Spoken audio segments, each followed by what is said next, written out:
Chers amis, bonjour.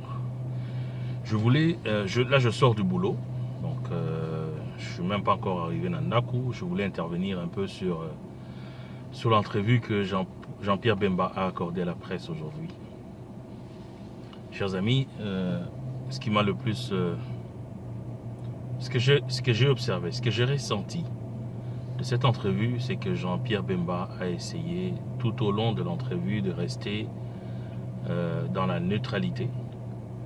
Il a essayé de faire le funambule qui marchait sur une corde et de ne pencher ni d'un côté ni de l'autre.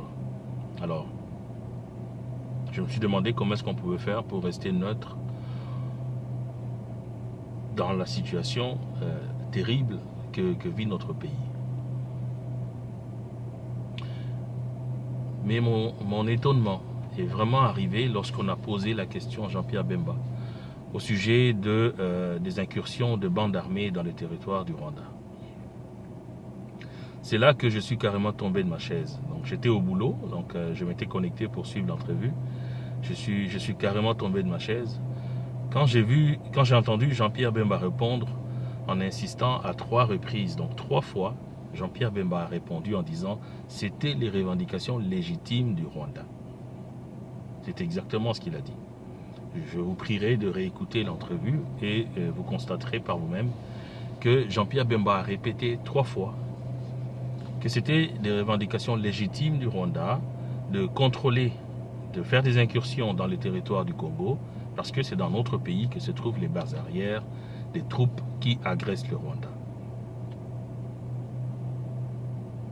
Je suis resté étonné, parce que pour toute personne qui a vécu ces 10 dernières années au Congo, toute personne saurait très bien, est censé savoir très bien que le Congo est plutôt le pays qui a été le plus agressé dans ce monde, le pays qui a subi le plus d'incursions des troupes étrangères sur son territoire. Ça, c'est un fait. Et l'implication du Rwanda n'est même plus à démontrer. Il y a des rapports MAP, il y a des rapports des Nations Unies qui citent nommément le Rwanda et même des troupes et des généraux rwandais qui ont profité de ces incursions ou qui les ont générées carrément. Alors, j'étais vraiment étonné de la réaction de Jean-Pierre Bemba.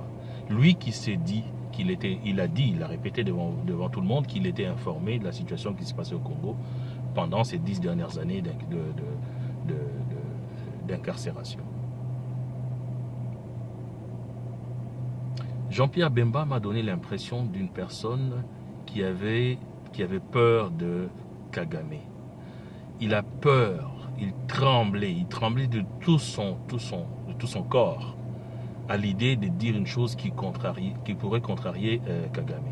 Je sentais sa peur.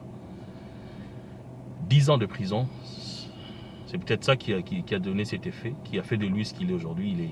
J'avais l'impression d'avoir un lâche devant moi, qui n'avait pas le courage de dire les choses comme elles sont, de dire que le Congo est agressé, que le Congo n'agresse aucun autre pays.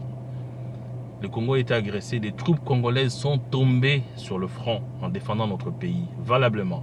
Je salue en passant la mémoire de Mamadou Ndala. Alors j'ai été vraiment choqué de l'entendre dire que c'était des revendications légitimes du Rwanda. Le Congo n'est plus une base arrière du Rwanda, des troupes qui attaquent le Rwanda, chers amis. Le Congo l'a déjà été, dans les années 90, au début des années 90, jusqu'à la mi-90. Oui, le Congo était une base arrière à l'époque du conflit Hutu-Tutsi.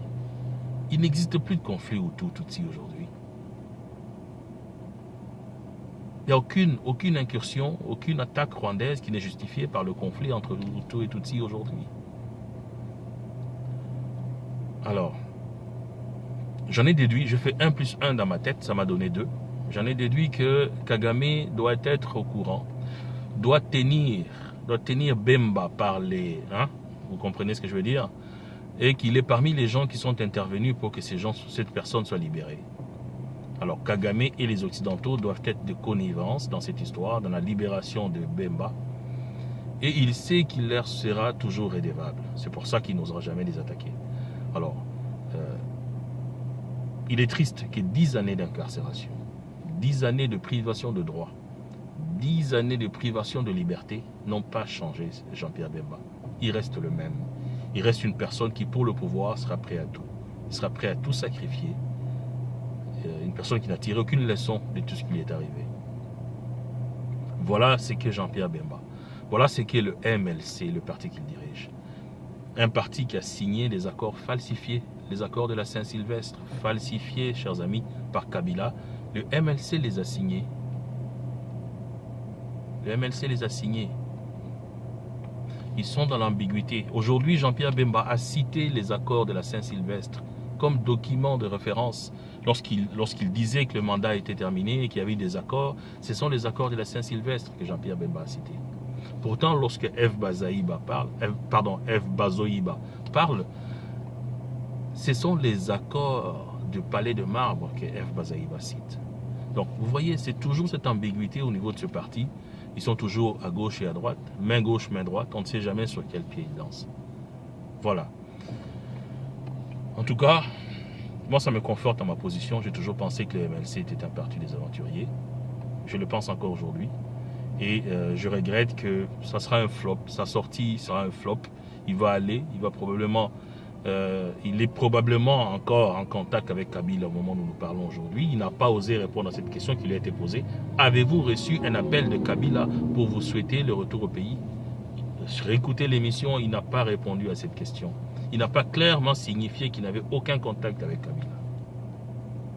À la question de savoir pourquoi Chader était venu au congrès du MLC alors qu'il n'est jamais allé dans un autre congrès d'un quelconque parti, il n'a pas non plus répondu à cette question. Réécoutez l'émission. Ne m'attaquez pas moi, réécoutez l'émission. Et venez apporter des corrections si ce que j'ai dit n'est pas vrai. Il n'a pas répondu à cette question. Il a dit le MLC est un parti ouvert, un parti républicain, un parti...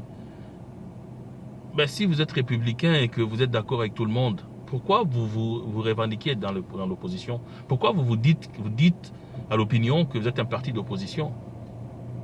Vous n'êtes pas un parti d'opposition, vous êtes un parti de neutralité. Vous êtes un parti qui danse le jour, qui danse la nuit, un parti qui est partout à la fois. Soyez honnête, assumez votre position, dites ce que vous êtes réellement, personne ne vous condamnera. Si vous dites que vous êtes un parti neutre, un parti qui n'est ni kabiliste ni de l'opposition, ben nous on va accepter, on va vous prendre tel que vous êtes et considérer que vous n'êtes pas de l'opposition et arrêter de vous faire des remarques. Mais assumez votre position s'il vous plaît. Ne nous laissez pas dans l'ambiguïté totale comme vous le faites. En tout cas, voilà ma contribution pour aujourd'hui. J'espère qu'elle a été de bonne facture. Merci.